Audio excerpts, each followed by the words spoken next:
ESPN's Tony Rizzo with his thoughts on the number 2 overall pick for the Browns.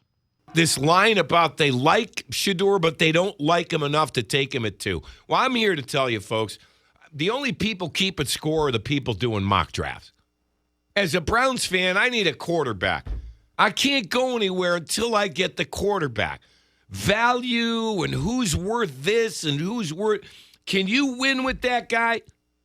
Then who the hell cares where you take him? You can have the best receiver of all time. If you have nobody to throw him the football, what the hell good is it? You're in denial. You need a quarterback. And there's a kid worth taking a chance on.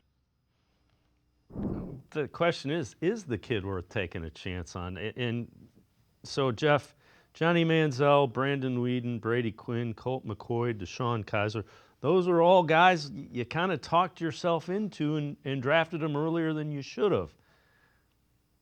Study history so it doesn't repeat itself.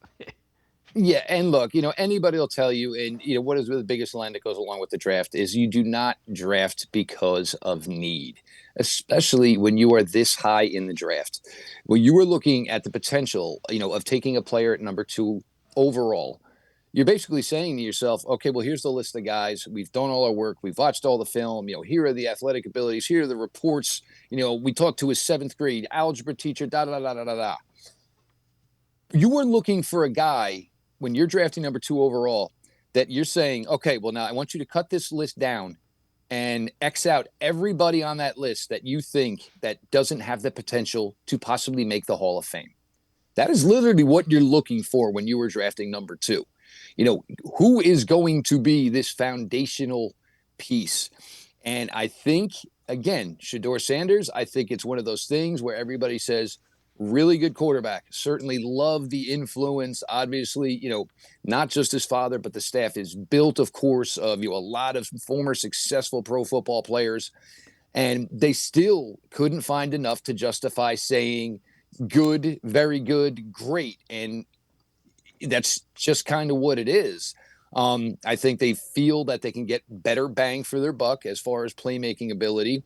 I think they also feel that even if they bring in the quarterback this year, maybe 2025 isn't necessarily their year. We've talked, you got to add a bunch of skill players this year. Next year, most likely you are doing a lot of work on rebuilding that offensive line. Could turn over 3/5 of it, 4/5 of it, 5/5 of it, possibly. So maybe having the quarterback in 1 year early, and then you still have to go do all that trench work in year 2. And when you're talking about a quarterback who has a reputation of taking a lot of sacks, he could be maybe behind a line that is too old in 2025. And then in 2026, he could be behind a line that maybe necessarily isn't ready yet or cohesive yet or gelled together yet. There's a lot of reasons the Browns probably feel that this isn't the route to go. And they know they need a quarterback. Unfortunately, and we've been doing this now for 3 months since the season ended, it just never came to fruition through free agency, trade, or now through the draft, that there is that one guy there that for them just, basically shined like a diamond. And they said, that's it. That's our guy. Well, maybe there was, but unfortunately, he's going to be a Titan. Yeah, so the Titans canceled the workout with Shedeur Sanders, which means in all likelihood it's Cam Ward going number 1 overall. So after his pro day, they canceled the private workout